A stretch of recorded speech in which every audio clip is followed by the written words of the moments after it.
आज मैं अपने बहरे दोस्त को चूम करके गड़बड़ कर दिया। नमस्ते।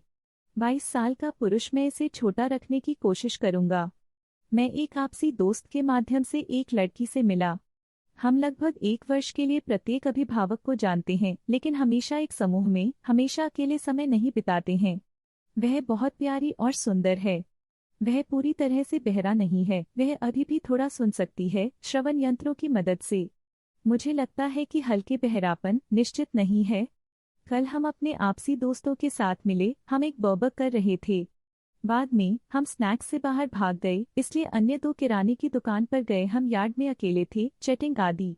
अब मैंने देखा कि वह मेरे होठों को घूरती रही, इसलिए मैंने सोचा कि क्या वह मुझे चूमना चाहती है।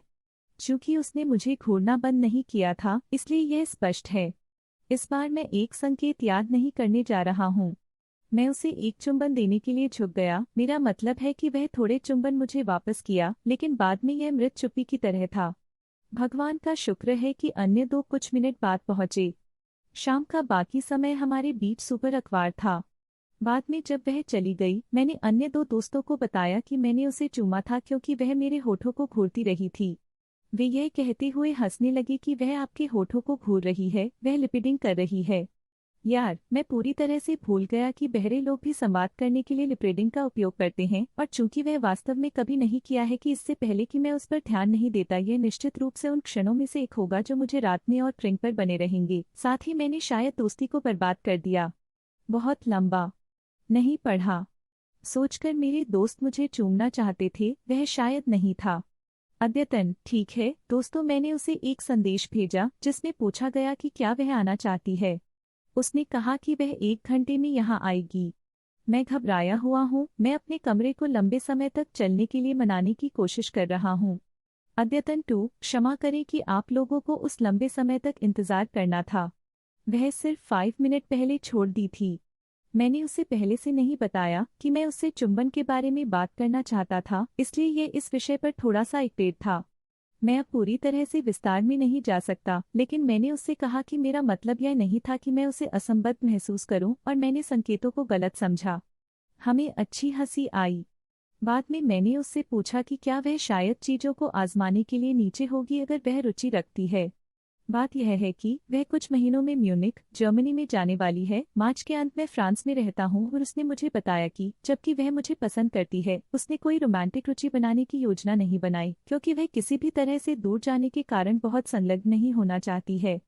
उसने मुझे बहुत पसंद करने के लिए स्वीकार किया और परिस्थितियों के बावजूद इसे एक शॉट देना चाहेगा, लेकिन केवल इस शर्त के तहत कि मैं इसके बारे में गंभीर हो रहा हूँ, क्योंकि वह कुछ नहीं चाहती है जो केवल आकस्मिक हो। हम मंगलवार को डेट पर जा रहे हैं, और हम बस देखेंगे कि क्या यह हमारे बीच काम करता है।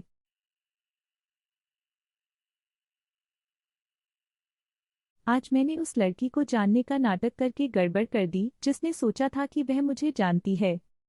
मैं एक 29 साल का पुरुष हूँ और स्थानीय कॉफी शॉप में अपने आदेश का इंतजार कर रहा था। इसके अलावा स्टोर में आदेशों की प्रतीक्षा में एक लड़की थी जो मेरी उम्र के चारों ओर देखती थी, और एक आदमी जो थोड़ा बड़ा लग रहा था, 35 to 45। मैंने देखा कि आदमी लड़की के कान से बात कर रहा था और उसे बातचीत में बहुत दिलचस्पी नहीं थी। अगली बात मैं नोटिस करता हूँ, वह मुझे ब्रेन कह रही है। मेरा नाम ब्रेन नहीं है, लेकिन इससे पहले कि मैं उसे सही कर पाता, मुझे कुछ ऑनलाइन पढ़ना याद आया जिसमें कहा गया था कि अगर कोई लड़की कभी आपको जानने का नाटक करती है तो साथ खेलती है, वह परेशानी में हो सकती है। इसलिए मैंने साथ खेला और उसके साथ एक दोस्ताना चैट करना शुरू कर दिया जैसे कि मैं उसे जानता था। खैर, लंबे समय तक बातचीत में वह मुझे देखता है और रुको, तुम ब्रेन नहीं हो। जिस पर मैं जवाब देता हूँ, मुझे पता है, मुझे लगा कि हम एक काम कर रहे हैं। फिर थोड़ा जोर से और नाराज होकर वह कहती है, आप किसी ऐसे व्यक्ति का नाटक क्यों करेंगे जिसे मैं जानता हूँ। अब वह जिस आदमी के साथ पहले थी वह खत्म हो गई और पूछती है कि क्या सब कुछ ठीक है। यह जानकर कि मैंने गड़बड़ कर दी थी, मैंने उन्हें ईमानदारी से बताया कि मैं क्या कर रहा था। पता चला कि वह उसका प्रेमी था और वह फंतासी बेसबॉल के बारे में बात कर रहा था, इसीलिए वह इतनी उदासीन थी। उसने इसे मज़ेदार पाया और मुझे धन्यवाद दिया, भले ही मैंने स्थिति को गलत पढ़ा। वह थोड़े नाराज था लेकिन समझ गया। मैं कभी अधिक शर्मिंदा नहीं हुआ। बहुत लंबा नहीं पढ़ा।